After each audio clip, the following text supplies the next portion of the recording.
Sa ngalan ng Ama at ng Anak at ng Espiritu Santo. Amen. Ang pagpapala ng ating Panginoong Hesukristo, ang pag-ibig ng Diyos Ama, at ang makikipagkaisa ng Espiritu Santo naway sa mainyong lahat. At sumaiyo rin. Mga kapatid, tinipon tayo bilang mga kaanib na angkan ng Diyos, kaya dumulog tayo sa maawaing Panginoong nagpapatawad ng lubos. Sinugong tagapagpagaling sa mga nagsisisi, Panginoon, kaawaan mo kami. Panginoon, kaawaan mo kami. Dumating na tagapag-anyayang mga makasalanay magsisi, Kristo, kaawaan mo kami. Kristo, kaawaan mo kami. Nakaluklok ka sa kanan ng Diyos Ama para ipamagitan kami, Panginoon, kaawaan mo kami. Panginoon, kaawaan mo kami. Kaawaan tayo ng makapangyarihang Diyos, patawarin tayo sa ating mga kasalanan at patnubayan tayo sa buhay na walang hanggan. Amen. Manalangin tayo. Ama naming makapangyarihan, kaming mga tinubos mo at kinupkop ay tunghayan mo ngayon sa iyong kagandahang loob upang sa pagsampalataya sa anak mong si Kristo, makamtan ng kalayaan at pamana sa piling mo sa pamamagitan niya kasama ng Espiritu Santo magpasawalang hanggan. Amen. Umupo po ang lahat. Ng sulat ni Apostol San Pablo sa mga taga-Korinto. Mga kapatid, hindi ngayo't nangangaral ako ng mabuting balita, ay maaari na akong magmalaki. Yan ang tungkuling iniatang sa akin. Sa abak ko kung hindi ko ipangaral ang mabuting balita, kung ginagawa ko ito sa sarili kong kalooban, ako'y may gantimpalang hihintayin. Ngunit ginagawa ko ito bilang pagtupad sa tungkulin, sapagkat ito'y ipinagkatiwala sa akin. Ano ngayon ang aking gantimpala? Ang maipangaral ko ng walang bayad ang mabuting balita, at ang di ko pagkuha ng nauukol sa akin bilang tagapangaral. Malaya ako at di alipin ni numan, ngunit napaalipin ako sa lahat, upang makahikayat ako na lalong marami. Ako'y nakibagay sa lahat ng tao, upang ang ilan man lamang ay mailigtas ko kahit sa anong paraan. Ginagawa ko ang lahat ng ito alang-alang sa mabuting balita, upang makibahagi ako sa mga pagpapala nito. Alam ninyo na ang mga kasali sa takbuhan ay tumatakbong lahat, ngunit isa lamang ang nagkakamit ng gantimpala. Kaya pagbutihin ninyo ang pagtakbo, upang kamtan ninyo ang gantimpala. Lahat ng manlalarong nagsasanay ay nagpipigil sa sarili sa lahat ng bagay upang makamit ang isang putong na panandalian lamang. Ngunit ang putong na hinahangad natin ay panghabang panahon. Kaya ako'y tumatakbo patungo sa isang tiyak na hangganan at hindi ako sumusuntok sa hangin. Pinahihirapan ko ang aking katawan at sinusupil ang sarili. Baka pagkatapos kong mangaral sa iba, ay ako naman ang itakwil. Ang salita ng Diyos. Salamat sa Diyos. Ang tugon po sa bawat saknong ng salmo, ang templo mo'y aking mahal, Diyos na makapangyarihan. Ating pong ulitin. Ang templo mo'y aking mahal, Diyos na makapangyarihan. Nasasabik ang lingkod mong sa patio mo ay pumasok. Ang buo kong pagkatao'y umaawit na may lugod. Sa masayang pag-awit ko'y pinupuri buhay na Diyos. Ang templo mo'y aking mahal, Diyos na makapangyarihan. Panginoon, sa templo mo, mga maye nagpupugad. Maging ibong layang-laya sa templo mo'y nagagalak. May inakay na kalinga sa tabi ng iyong altar.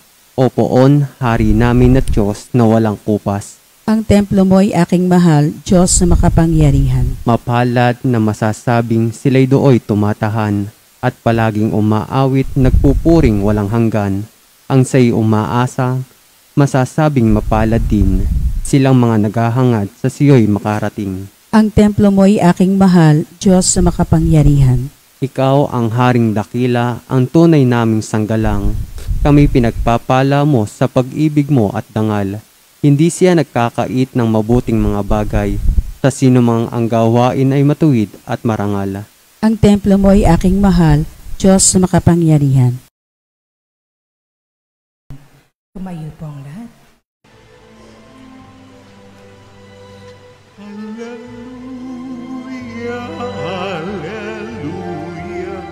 kami ay gawin mong daan ng iyong pag-ibig, kapayapaan at katarungan. Hallelujah.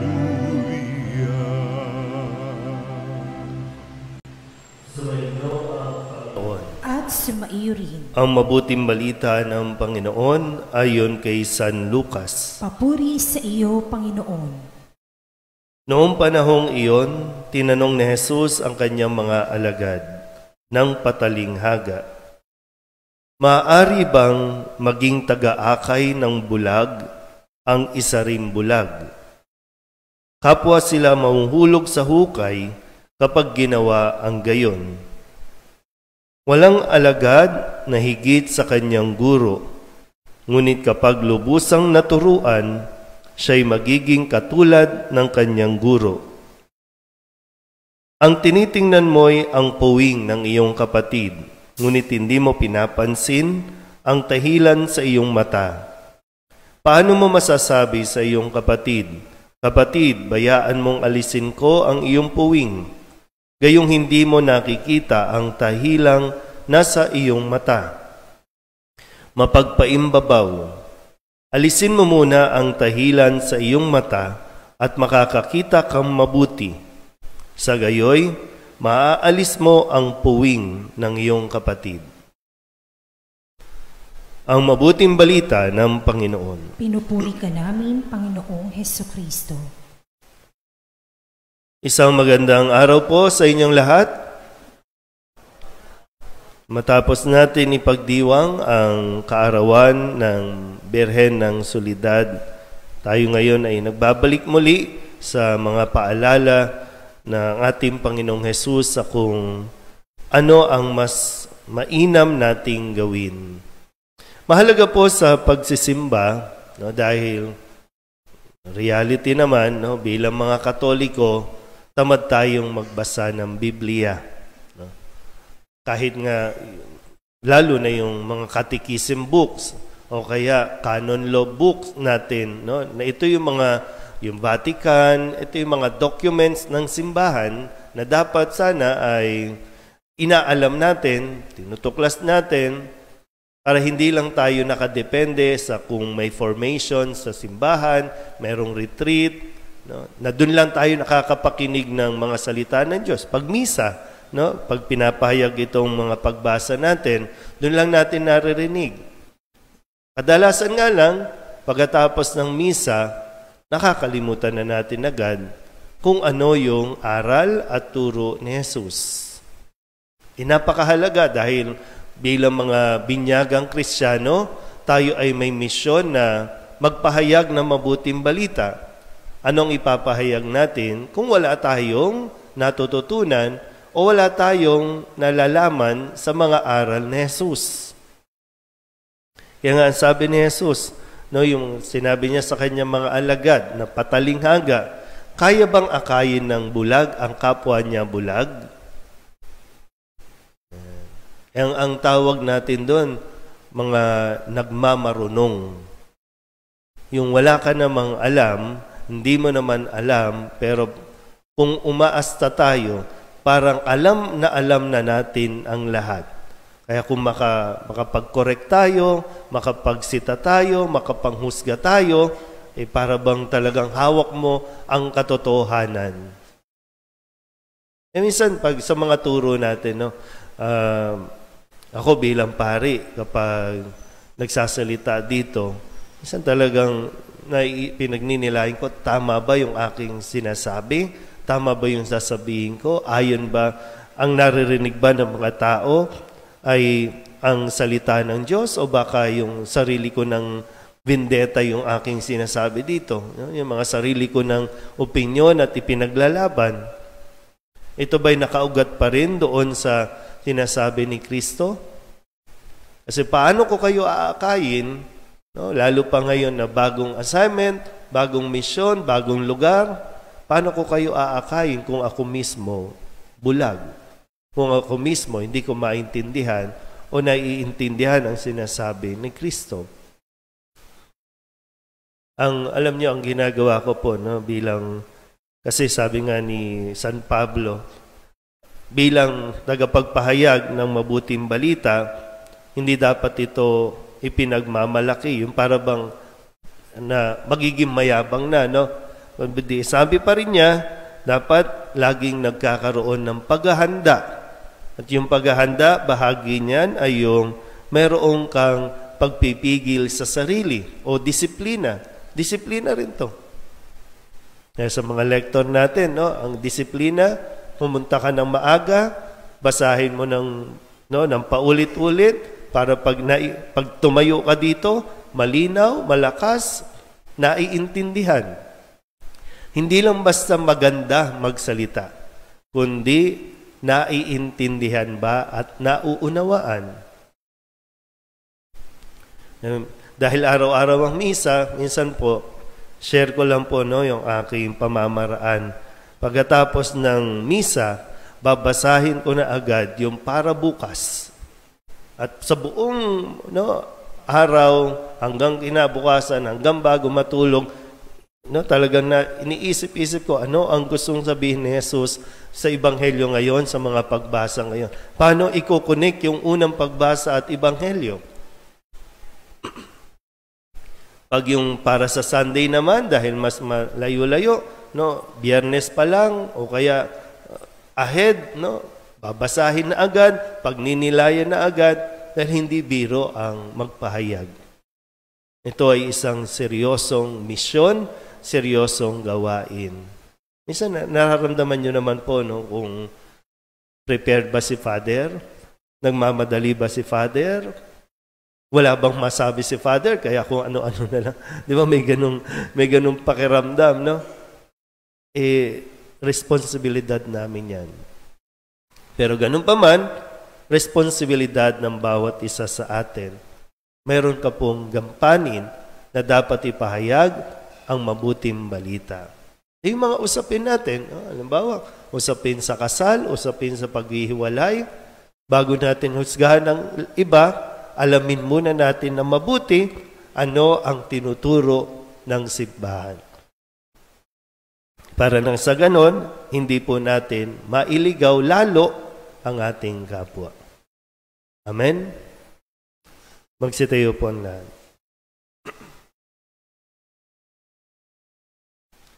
Sa pamamagitan ng kanyang salita at gawa, tinuruan tayo ni Jesus ng mahabaging pagpapatawad ng Ama na naglalayong magligtas at hindi pumuksa. Masundan nawa natin ang kanyang halimbawa habang nananalangin tayo sa Ama. Ang ating pong itutugon, aming Ama, matulad nawa kami sa iyo. Aming Ama, matulad nawa kami sa iyo. Ang simbahan naway piliin ang daan tungo sa pagpapatawad, katarungan, katotohanan at pag-ibig. Manalangin tayo sa Panginoon. Aming Ama, matulad nawa kami sa iyo. Ang tapat at maliliit na mamamayan, naway hindi mailigaw ng mga di tunay at mga ambisyosong pinuno. Manalangin tayo sa Panginoon. Aming Ama, matulad nawa kami sa iyo. Atin nawang mapigilan at mahinto ang paghusga sa ating kapwa dahil sa kanilang kahinaan at pagkukulang. Manalangin tayo sa Panginoon. Aming Ama, matulad nawa kami sa iyo. Ang mga may sakit, naway makadama ng mapagpatawad na pag-ibig at pagpapagaling ng ating Panginoon. Manalangin tayo sa Panginoon. Aming Ama, matulad nawa kami sa iyo. Ang mga pumanaw, naway tumanggap ng habag sa harap ng luklukang hukuman ng Diyos. Manalangin tayo sa Panginoon. Aming Ama, matulad nawa kami sa iyo. Dalog din natin sa Panginoon ang ating mga personal na kahilingan at mga panalangin para sa ating mga pamilya. Ganon din ang lahat ng mga intensyon ng mga nanonood ngayon sa Facebook Live at ang lahat ng mga panalangin na hiniling sa atin ay pagdasal sa misang ito.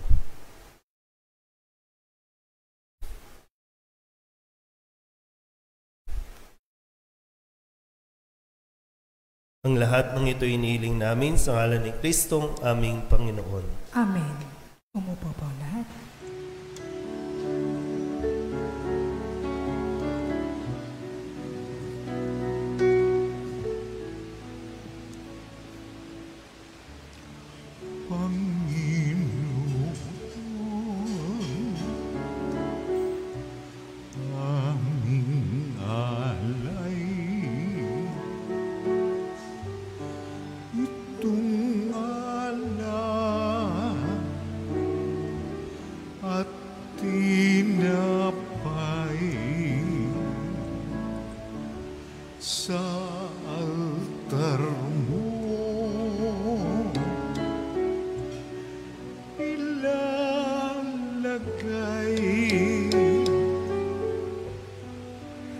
Tanggapin sa iyong kamay. Manalangin kayo mga kapatid upang paghahain natin ay kalugdan ng Diyos Amang makapangyarihan. Tanggapin nawa ng Panginoon itong paghahain sa iyong mga kamay, sa kapurihan niya at karangalan sa ating kapakinabangan at sa buong sambayanan niyang banal. Ama naming lumikha, ikaw ang gumagawa ng wagas na katapatan at kapayapaan. Ipagkaloob mo ang iyong kadakilaan ay aming handugan ng iyong minamarapat na aming maialay at naway magkaisa kami sa pakikinabang sa banal na paghahain ngayoy ipinagdiriwang sa pamamagitan ni Jesucristo kasama ng Espiritu Santo magpasawalang hanggan. Amen. Sumainyo ang Panginoon. At sumaiyo rin. Itaas sa Diyos ang inyong puso at diwa. Itinaas na namin sa Panginoon. Pasalamatan natin ang Panginoong ating Diyos. Marapat na siya ay pasalamatan. Ama naming makapangyarihan, tunay ngang marapat na ikaw ay aming pasalamatan. Sa iyong paglingap at kagandahang loob, ang tao'y nilikha mo at pinangangasiwa sa sansinukob. Sa hangad mong siya'y iwastong lubos, siya'y pinagdusa mo sa kanyang pagtalikod. Sa iyong paggiliw, iyong ipinahintulot na makabalik siya sa pamamagitan ni Kristo Jesus. Kaya kaysa ng mga anghel na nagsisiawit ng papuri sa iyo, nang walang humpay sa kalangitan, kami nagbubunyi sa iyong kadakilaan. Santo, Santo, Santo, Panginoong Diyos na makapangyarihan, napupuno ang langit at lupa ng kaluwalhatian mo. Hosana sa kaitaasan, pinagpala ang naparirito sa ngalan ng Panginoon. Hosana sa kaitaasan. Ama naming banal, ikaw ang bukal ng tanang kabanalan. Kaya't sa pamamagitan ng iyong Espiritu, gawin mong banal ang kaloob na ito upang para sa amin maging katawan at dugo ng aming Panginoong Hesukristo. Bago niya pinagtiis ang kusang loob na maging handog, inawakan niya ang tinapay, pinasalamatan kaniya, pinaghati-hati niya iyon, iniabot sa kanyang mga alagad at sinabi, "Tanggapin ninyong lahat ito at kanin, ito ang aking katawan na ihahandog para sa inyo."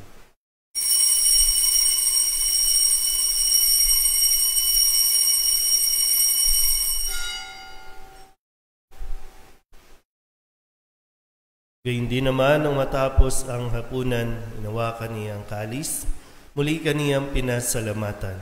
Iniabot niya ang kalis sa kanyang mga alagad at sinabi, "Tanggapin ninyong lahat ito at inumin. Ito ang kalis ng aking dugo, ng bago at walang hanggang tipan. Ang aking dugo na ibubuhos para sa inyo at para sa lahat sa pagpapatawad ng mga kasalanan. Gawin ninyo ito sa pag-alaala sa akin."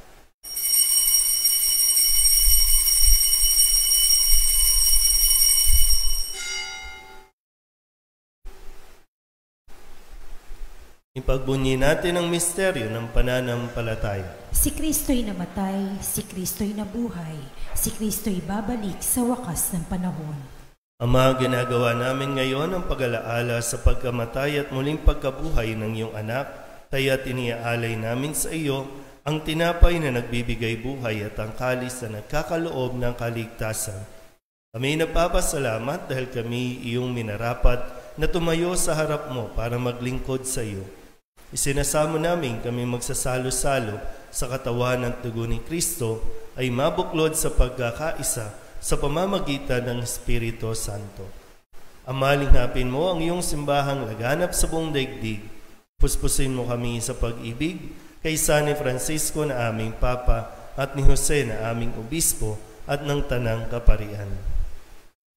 Alalahanin mo rin ang mga kapatid naming nahimlay na may pag-asang sila'y muling mabubuhay, gayon din ang lahat ng mga pumanaw. Kawaan mo sila at patuloyin sa iyong kaliwanagan. Kawaan mo at pagindapating kaming lahat na makasalo sa iyong buhay na walang wakas. Kaysa ng mahal na Birhen Maria na Ina ng Diyos, ng kabiyak ng puso niyang si San Jose. Kaysa ng mga apostol at ng lahat ng mga banal na namuhay dito sa daigdig ng kalugod-lugod sa iyo, may pagdiwang nawa namin ang papupuri sa ikararangal mo sa pamamagitan ng iyong anak na aming Panginoong Hesukristo. Sa pamamagitan ni Kristo, kasama niya at sa Kanya, ang lahat ng parangal at papuri ay sa iyo, Diyos Amang makapangyarihan, kasama ng Espiritu Santo, magpasawalang hanggan.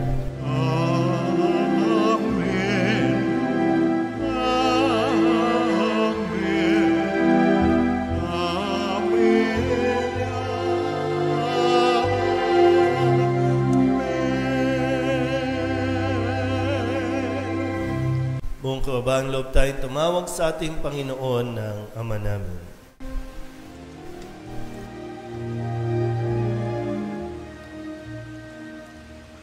Ama namin, sumasalangit ka,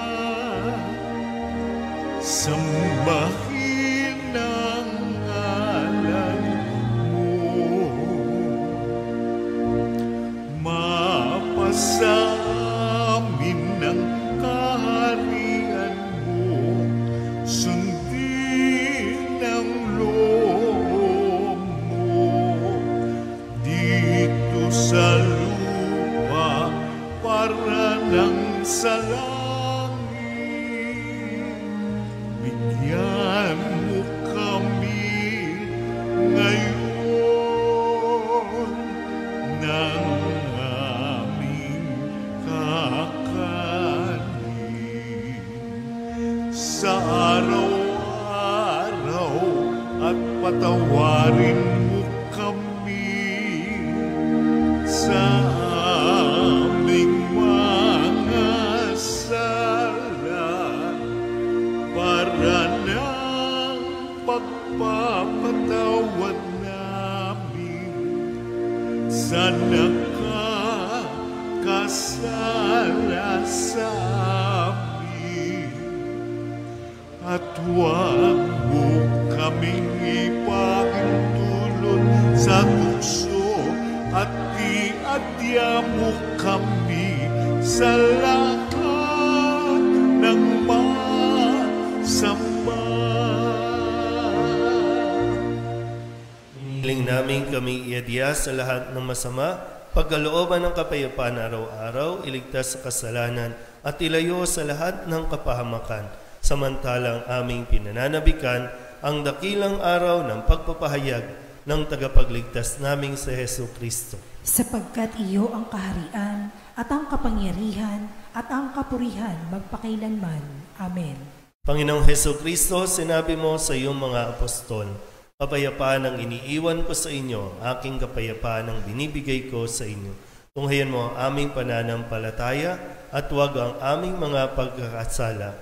Pagkalooban mo kami ng kapayapaan at pagkakaisa ayon sa iyong kalooban, kasama ng Espiritu Santo, magpasawalang hanggan. Amen. Ang kapayapaan ng Panginoon ay laging sumainyo. At sumaiyo rin. Magbigayan po tayo ng kapayapaan sa isa't isa. Kordero ng Diyos na nag-aalis sa mga kasalanan ng sanlibutan, maawa ka sa amin. Kordero ng Diyos na nag-aalis sa mga kasalanan ng sanlibutan, maawa ka sa amin.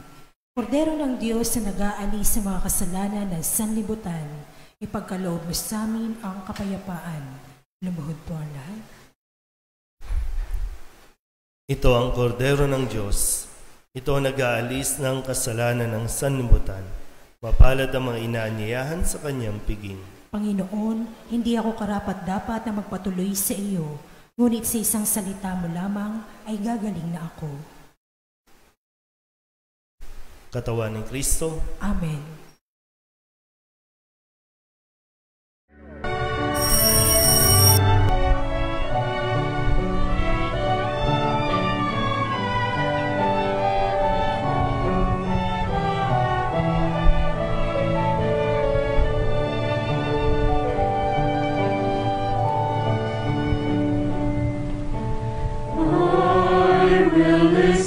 To the Lord, will listen to the voice of His people, serve them with all my heart. I will listen to His words and call upon the Lord for His people to live in faith and truth and in love.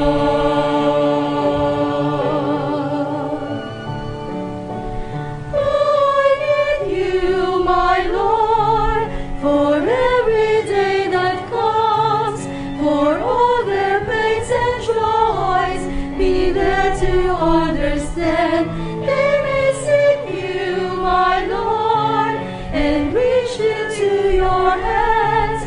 May you comfort their sorrows and heal their wounded hearts. I will listen to the Lord, will listen to the voice of His people, serve them with all my heart.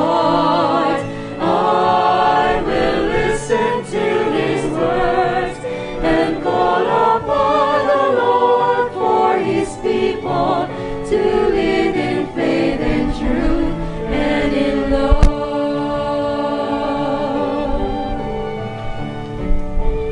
I will in you, my Lord, show them your truth and love. When darkness overtakes them, your light shines from above. I will be there, my Lord, to lead at your command. Together at one table, feed them the bread of love. I will listen to the Lord, will listen to the voice of His people, serve them with all my heart.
panalangin para kay Nuestro Padre Jesus Nazareno. Katamis-tamisang naming mahal na Poong Jesus Nazareno, Diyos at manunubos ko, na naglalakbay sa kalbaryong pasan-pasan mo ang krus na nagpagpapakuan sa iyo. Akong abang makasalanan na naging dahilan ng iyong di masayod na hirap ay nagpupuri sa iyo at nagpapasalamat na bilang maamong kordero ay buong hinahong tinanggap mo sa ibabaw ng iyong balikat ang kahoy ng iyong kamatayan, upang doon mawakasan ang aking mga kasalanan at ng sandaigdigan. Patawarin mo ako, o butihing Jesus, inaamin ko ang aking mga sala at ako'y nananalig na dahil sa kabutihan mong walang kahulilip ay hugasan mo ng iyong dugo. Iniibig kita ng higit sa lahat ng bagay. Ipinangangako na ako'y magiging matapat hanggang sa oras ng aking kamatayan. Patnubayan mo ako, Diyos ko, ng iyong biyaya at ihatid mo ako sa landas ng iyong mga utos, diyan sa iyong langit na kaharian. Siya nawa.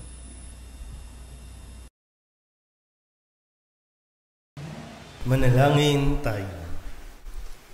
Ama naming mapagmahal, kaming pinapagsalo mo sa iyong salita at piging na banal ay iyong pinalalakas at iyong binubuhay. Pagindapatin mong kami makapakinabang sa buhay ng iyong anak na para sa aming sarili niya ang alay bilang aming tagapamagitan kasama ng Espiritu Santo magpasawalang hanggan. Amen. Sumainyo ang Panginoon. At sumaiyo rin. At pagpalain kayo ng makapangyarihang Diyos, Ama at Anak at Espiritu Santo. Amen. Tapos sa banal na misa, umayo tayo sa kapayapaan ni Kristo. Salamat sa Diyos. Magandang umaga. Morning.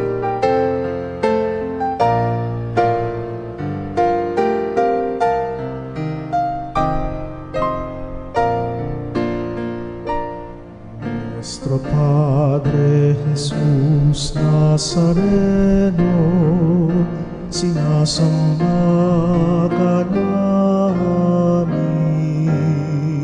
pinipintuho ka namin, aral mo ang aming buhay at kaligtasan.